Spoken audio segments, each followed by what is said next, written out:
श्री कृष्ण जी कहते हैं, जब मन डगमगाता है तब संसार भारी लगता है, लेकिन जो अपने मन को जीत ले वो खुद को नहीं पूरी दुनिया को जीत लेता है। नमस्कार मित्रों, स्वागत है आपका कृष्ण उपदेश चैनल पर, जहां आपको मिलते हैं श्री कृष्ण के अमृत वचन जो जीवन की हर चुनौती को अवसर में बदल सकते हैं। आज की कहानी आपको वह मंत्र देगी जो आपके भीतर सोई हुई मानसिक शक्ति को जगा देगी। तो अंत तक जरूर देखें, क्योंकि यह केवल कहानी नहीं, आपकी खुद की यात्रा हो सकती है। तो मित्रों, क्या आप तैयार हैं अपने मन को जीतने के लिए? मानसिक रूप से मजबूत बनो, दुनिया आपके सामने झुकेगी। यह कहानी है एक साधारण युवक अर्जुन की। एक छोटे से गांव में रहने वाला अर्जुन उन लाखों युवाओं में से एक था जो अपने सपनों और वास्तविकता के बीच फंसे रहते हैं। उसका परिवार मध्यम वर्गीय था, जिम्मेदारियां बहुत थीं और आत्मविश्वास बहुत कम।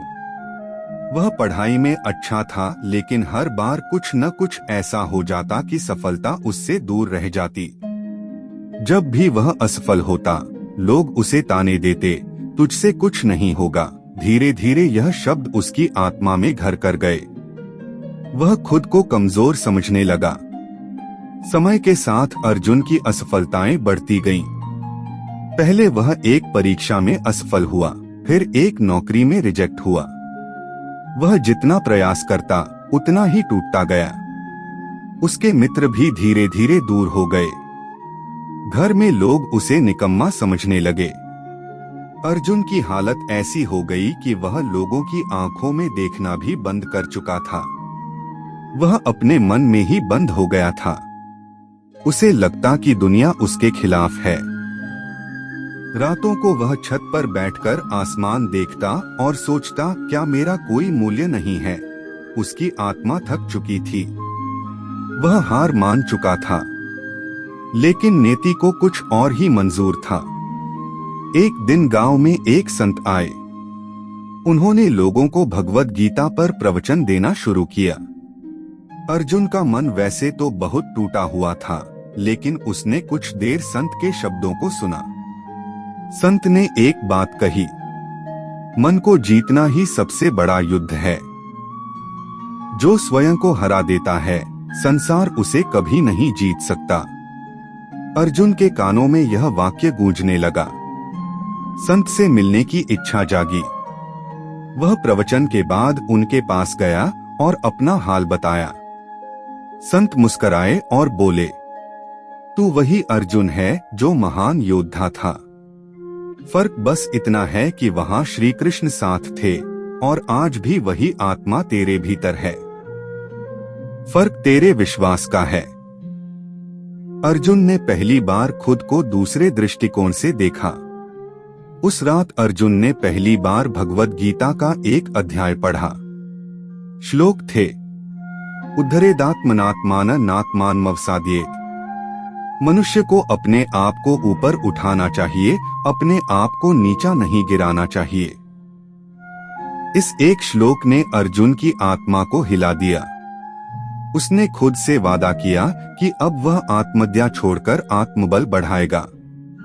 अगले दिन से उसने अपने दिन की शुरुआत ध्यान और स्वाध्याय से की।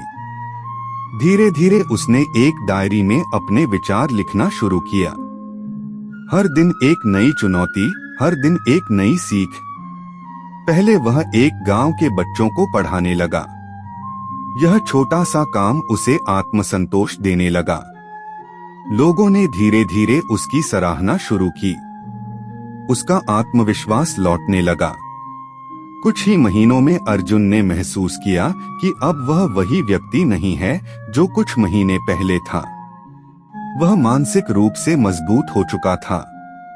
उसने खुद की असफलताओं से सीखा और एक ब्लॉग शुरू किया, मन की शक्ति। वहां वह युवाओं को प्रेरणा देने लगा। धीरे धीरे उसकी बातें वायरल होने लगी। एक दिन उसे एक कॉलेज से बुलावा आया, प्रेरणादायक भाषण देने के लिए। यह उसका पहला मंच था, लेकिन वह डरा नहीं। उसने हजारों युवाओं के सामने कहा, यदि आप मानसिक रूप से मजबूत हो जाएं, तो कोई ताकत आपको नहीं रोक सकती। उस दिन अर्जुन का आत्मबल अपने चरम पर था। लोग खड़े होकर ताली बजा रहे थे। वह गांव का वही अर्जुन था, लेकिन अब दुनिया उसके सामने झुक रही थी। अर्जुन की कहानी हम सभी के लिए प्रेरणा है। जीवन में असफलता आना स्वाभाविक है, लेकिन उससे टूट जाना विकल्प है। भगवद गीता हमें सिखाती है कि हमारा सबसे बड़ा युद्ध बाहर नहीं, भीतर होता है। जब हम अपने मन को मजबूत बना लेते हैं, तो कोई भी बाधा बड़ी नहीं लगती। तो मित्रों, याद रखो, मानसिक रूप से मजबूत बनो, दुनिया आपके सामने झुकेगी। अगर इस कहानी ने आपको प्रेरित किया हो, तो वीडियो को लाइक करें, कमेंट में जय श्री कृष्ण लिखें और ऐसे ही और प्रेरणादायक ज्ञान के लिए चैनल सब्सक्राइब करना न भूलें। याद रखिए, जब आप मानसिक रूप से अडिग हो जाते हैं, तो दुनिया आपके सामने नतमस्तक हो जाती है। फिर मिलेंगे एक और दिव्य उपदेश के साथ। जय श्री कृष्ण।